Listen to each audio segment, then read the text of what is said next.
Robin Roberts had interviewed presidents. She had interviewed world leaders.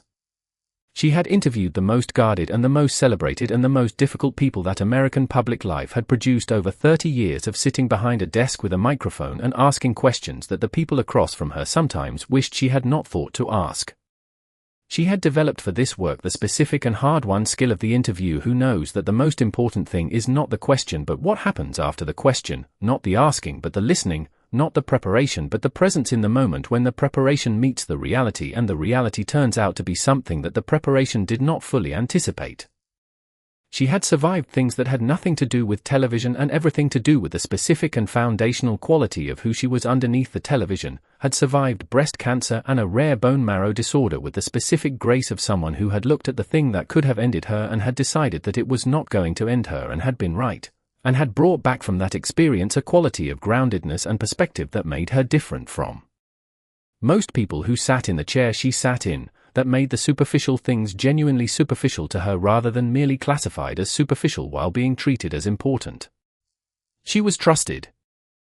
by millions of people who watched her every morning. She was trusted in the specific and personal way that only a very few public figures earn from very large numbers of people, the trust that says this person is real, this person is not performing something that is different from what they actually are, this person will tell me the truth even when the truth is inconvenient. She was trusted. And the trust was real. Meghan Markle arrived at the interview with everything she usually arrived at interviews with, which was the full apparatus of the carefully managed public engagement, the preparation and the team and the specific and practiced quality of someone who has done enough of these to understand exactly what they are and exactly what they are supposed to produce, which is the image she needs them to produce in the service of the narrative she needs them to serve. She had done interviews before that had served her well. That had allowed her to present the version of events she wanted to present in the specific and unthreatened way of someone who has found that the interviews she has encountered are generally willing to receive what she offers without pushing against it in ways that require her to defend what she has offered or explain it or provide the evidence that would make the offering credible to someone who was not already persuaded. She was good at the interview.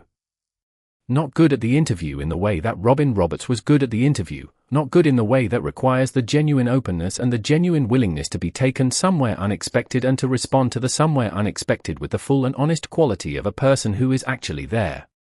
Good in the way that requires control. Good in the way that requires the interview to go where she needed it to go rather than where the truth of the thing might have taken it if the truth of the thing had been given more room. Robin asked the first question with the warmth that Robin Roberts brought to every first question, with the genuine and evident interest in the person across from her that was not performed but real, that came from the 30 years of being genuinely interested in the people across from her rather than simply in the stories they represented or the ratings the stories might generate. The question was about her work, about the project she was there to discuss, about the thing that was ostensibly the reason for the interview and that gave the interview its formal structure, even as both women in the room understood that the formal structure was the container for something that was considerably more interesting and considerably less controllable than the thing the formal structure contained. Meghan answered the question with the answer she had prepared for the question, which was good and polished and exactly what the question called for from the perspective of someone who was managing the interview rather than having it, who was conducting a presentation rather than a conversation. Robin listened. Not waiting to ask the next question. Listening. With the specific quality of someone who is present with the answer rather than simply receiving it, who is hearing what is in the answer and what is not in the answer and what the relationship between those two things might tell you about the person giving the answer and where the conversation might most honestly go from here. The second question was where it began.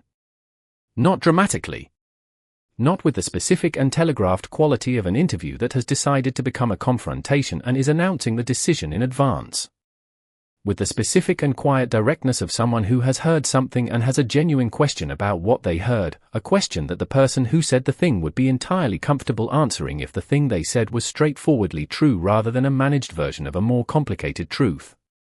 Robin asked about Meghan's experience as a public figure, about the evolution of how she had engaged with public life and how public life had engaged with her, about the gap between the narrative she had been presenting and the evidence that existed outside the narrative.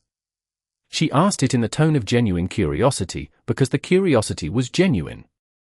And Meghan heard the question and the wall went up. It was visible. The specific quality of it was visible to anyone who knew how to look for it, which Robin Roberts did, which the audience watching at home did, which the people who had been paying attention to Meghan Markle's public performances over the preceding years did, because they had seen the wall go up before and they recognized the specific and particular quality of its going up, the way the smile became slightly fixed rather than fluid, the way the posture shifted from open to managed, the way the words began to arrive with the specific and slightly hollow quality of words that have been prepared rather than words that are arriving in the moment from a genuine engagement with the question that prompted them. The wall went up and Robin Roberts saw it go up and she did not back away from the wall. She stayed with the question. Not aggressively. Not in the way that produces the confrontation that makes the interview look like the story rather than the interview. In the way of someone who is genuinely interested in the question and who believes that the person across from them is capable of answering it genuinely if they're given the space and the gentle insistence that genuine engagement sometimes requires. Meghan deflected. This was what happened when the wall went up, the deflection that moved the conversation away from the place the question was pointing without appearing to move it away from that place, that redirected toward a version of the thing that was more comfortable and more controllable and more consistent with the narrative that the interview was supposed to serve. Robin followed the deflection calmly and brought the conversation back to the question. Not confrontationally. The way a skilled interviewer brings a conversation back to the question, with the specific and professional patience of someone who understands that the most revealing thing in an interview is often not the answer to the question but the quality of the resistance to answering it, and who therefore does not need to force the answer but simply needs to continue asking clearly enough that the resistance itself becomes visible. Meghan deflected again. Robin came back again. The exchange had a rhythm to it that the audience recognized without being able to name, the rhythm of a conversation in which one person is genuinely engaged with the truth of the thing and another person is managing their relationship to the truth of the thing, and in which the first person's persistence is making the second person's management increasingly visible rather than increasingly effective. The moment that people would talk about afterward was not the loudest moment in the interview. It was not the moment where Meghan's voice sharpened or the moment where the deflections became more elaborate or even the moment where she suggested that Robin was more interested in ratings than in her humanity, though that moment was notable and was the kind of moment that replays on social media because it has the specific quality of a move being made that is too visible to succeed, of a calculated maneuver whose calculation is apparent to everyone watching and that therefore produces the opposite of the effect it was designed to produce. The moment that mattered most was quieter than all of those. It was the moment when Robin Roberts said 3 words in the specific and absolutely calm tone of someone who is saying something that is entirely true and that requires no emphasis because the truth of it is sufficient. She said, "I am not the enemy." She said it without edge, without accusation, without any of the theatrical markers that the saying of a devastating thing in a confrontation usually carries. She said it the way you say something that is factually accurate and that needs to be said clearly so that the record is straight. And those 3 words, delivered in that tone, in that moment, after everything that had preceded them in the conversation, did something that no amount of sharper or louder or more dramatically delivered statement could have done. They held up a mirror. They reflected back to Meghan Markle, and to everyone watching, the specific quality of what was happening in the interview, which was a person encountering someone who had no agenda against them and who was simply asking honest questions and being told that they were the enemy because they were asking honest questions and who was refusing to accept the designation with the specific and quiet certainty of someone who knows who they are and what they're doing and does not need anyone else's characterization of it to change what is actually true. The audience saw it happen. They saw the mirror go up and they saw what was reflected in it and they felt the specific quality of recognition that comes from seeing something that you have known was there but that has not until this moment been made visible in quite this way, with quite this clarity, in quite this specific form that makes the knowing concrete rather than simply intuited. The quality of Meghan's engagement with the interview had been visible for some time before the mirror went up. The management of it had been visible, the deflections had been visible, the resistance to the honest engagement with the honest questions had been visible. But the mirror made it undeniable in a way that the visibility alone had not quite made it undeniable, had made it the specific and stated truth of the moment rather than simply the observable quality of the moment that reasonable people might have described differently. Robin Roberts had not attacked. She had simply asked and listened and stayed with the questions and when the moment required it had said the true thing in the calm and unadorned tone of someone for whom the truth required no decoration to be sufficient. And the result was the specific and memorable quality of a moment that will be discussed for years, not because it was dramatic in the conventional sense of dramatic, but because it was real in the specific and rare sense of real that live television occasionally produces, and that is worth more than the dramatic version because it is the thing itself rather than the representation of the thing. What happened after the 3 words was a sequence of events that confirmed what the 3 words had made visible. Meghan, who had been managing the interview with considerable skill up to this point, found that the management was insufficient to the specific situation that the 3 words had created, which was a situation in which the person across from her had clearly and calmly declined to be the villain in the story Meghan needed her to be, and had offered in place of the villainy the simple and unmovable fact of her own professional integrity. The response to this situation, from the perspective of someone whose narrative required that everyone who asked difficult questions was a villain, was the response that the situation made available, which was to escalate the characterization, to insist more loudly on the villainy that the other person was refusing to perform, to produce the confrontation that would create the evidence of the villainy that the behavior of the accused was failing to provide. Meghan produced the confrontation. She accused Robin of being part of the machinery that had defined her experience of public life. She said the things that were the familiar and well-practiced things of someone who had said them before in contexts where the saying of them had been effective, who had found in the previous sayings of them the specific and useful outcome of positioning herself as the persecuted and whoever was being accused as the persecutor. The things she said were the things. But the person she was saying them to was Robin Roberts.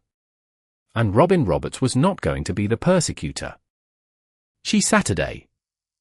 remained exactly where she was with exactly the quality of calm presence that she had maintained throughout the conversation.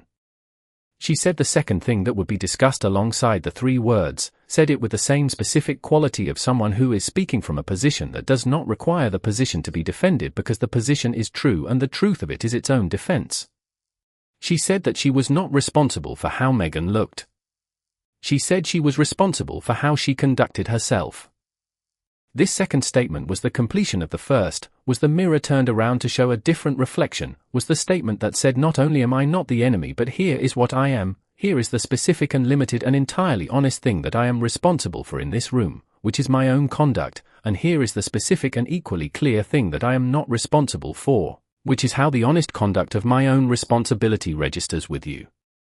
It was the statement of a professional who understood the precise boundaries of their professional responsibility and who was neither going to exceed those boundaries nor to accept the attribution of responsibilities that fell outside them.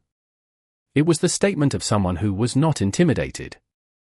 And the not intimidation, stated so clearly and so calmly, was its own kind of message, was its own kind of mirror, was its own specific and unmistakable communication to everyone watching about the quality of what they had just seen. The conversation about Meghan Markle's public narrative had been happening for years before this interview, had been building through the Netflix series and the podcast and the memoir and the Oprah interview and all the other iterations of the narrative that had been presented to the public in the years since the departure from the royal family. The conversation had included voices from many directions, had included the celebrity commentators and the royal journalists and the tabloid writers and the cultural critics and the ordinary viewers who had formed opinions based on what they had seen and heard and who expressed those opinions in the comments sections and the social media threads and the conversations with friends and family that constitute the distributed and ongoing public reckoning with the stories that famous people tell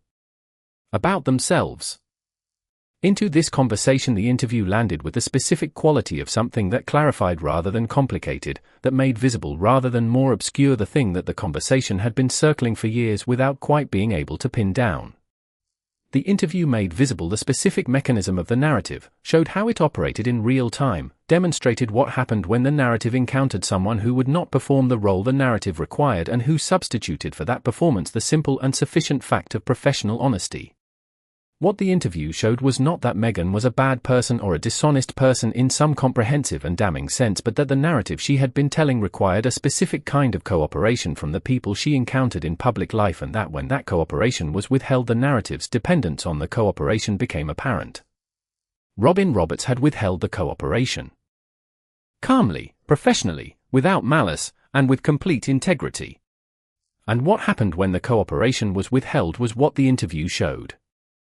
The broader conversation that the interview joined was not only about Meghan Markle.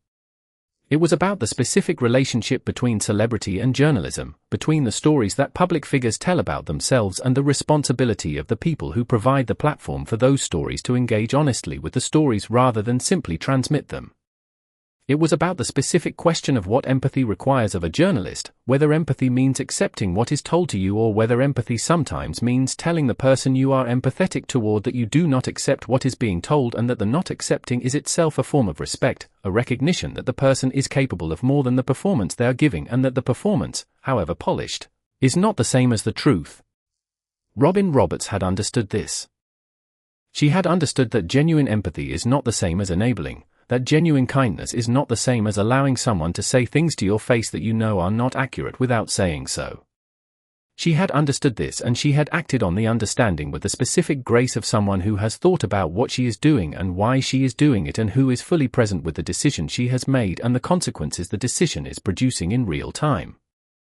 The viewers who responded to the interview in the hours and days after it aired did so with the specific and telling variety of response that moments like this generate, which is not the response of entertainment consumed and moved past but the response of something that has prompted genuine thought and genuine feeling and that people want to talk about because the talking about it is itself productive, is itself the working through of something that the moment has raised about things that matter beyond the specific interaction between two specific people in a specific interview on a specific morning. They talked about accountability and privilege and the specific and complicated question of what it means to claim victimhood from a position of extraordinary advantage and whether the claiming of it in that position is a form of dishonesty or a form of genuine feeling or both and whether the distinction between those things matters and who gets to decide when it matters. They talked about Robin Roberts and what she had done and whether she had done it the right way and what the right way even looked like in a situation that had no clear precedent and that required the journalist to navigate a very fine and very specific line between honest engagement and cruelty. Most of them concluded that she had navigated it correctly.